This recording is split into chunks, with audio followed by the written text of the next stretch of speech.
Then you better get going. And by the way, enjoy the show.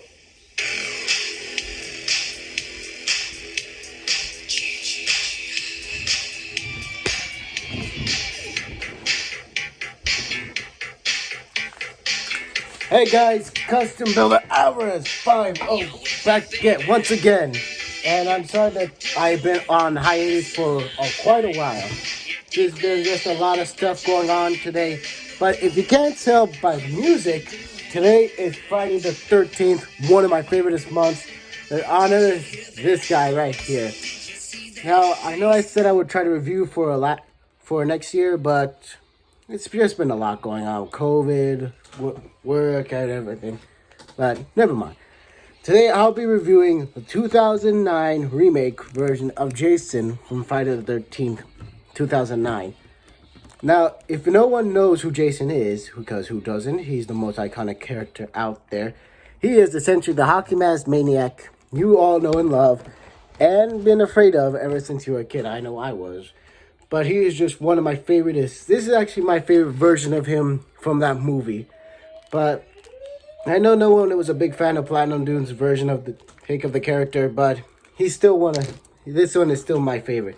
Essentially, is survival Jason, people call him, or I mostly call him, is just one of my favorite. And the way and how they got the guy right from the detail on his jacket to from the mask under it, but we'll get to that later. It is just one of the best ones ever. One of my favorites. I was disappointed. I would be disappointed because I thought they would never, because Neca's made a lot of Ultimate figures, a lot of Jason figures. But I'm happy they finally got to this guy right here. The detail on the articulation, the detail on the body is one of the best ones. I never noticed that he had strands of hair in the movie. I tried making a custom one a while back with the Part 3 Jason. I didn't know he had like strands of hair on him. It's just actually kind of pretty cool. And the weathering on the jacket is pretty neat as well. And it's also flexible, so it won't get in the way of articulation. But I would suggest being careful because you know NECA's figures are really delicate. And thanks to that flexibility, you can actually see that he actually has a holster. Put his iconic machete. Now, this version of one of the Jason machetes is probably one of the longest ones I've ever seen. Compared to one of the Jasons I have, it definitely looks like more like a sword than a machete. Well, it gives off the detail that it is. And with that, you can actually put it inside the holster here.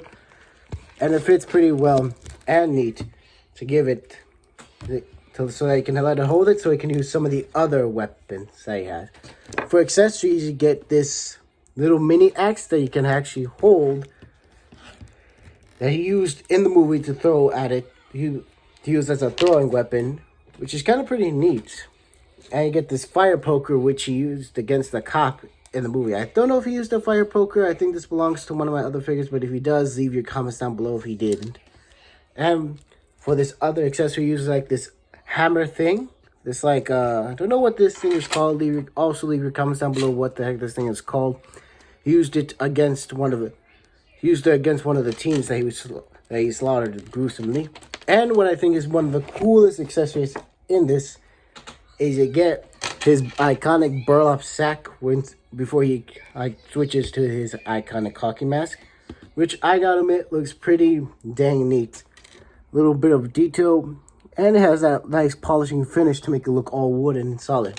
As for the face, and a face only a mother could love. It definitely looks pretty gruesome and terrifying. It was a little covered up in the movie, so you didn't see what he looks like. Thanks to the detail, you can see what he looks like in the movie. Not so bad. And actually takes a lot of force. Gotta be careful with that. You can actually have him with the burlap sack, which is kind of pretty neat. And of course, you can also hold the machete with it to give him an iconic look. To me, I think the burlap sack looks good, but I think I prefer more of the hockey mask than the sack sometimes. Than the burlap sack, I mean. But still, This is one of the best figures I've ever had. As for articulation wise, as you can saw, the head can move up that far, down that far, a little bit of a swivel. Arms can move out that far with a widely spread, move full on 360. Single jointed knee, elbow, but also a swivel. As I said, hinge joint side to side a little bit, but also can move up and down. I'll show you, baby. And arcing back forward, only forward, but it can't go back that far. Leg can move out that far. Decent spread. Knee is on a single jointed knee, but every knee can have a single swivel. Foot can't bend that far or down, but it can also point down a little bit. So overall, the articulation isn't too bad. I think he also came with a secondary hand that was tighter. I'm thinking of somebody else. But this figure definitely makes up. But this figure is definitely one that is a great Jason figure.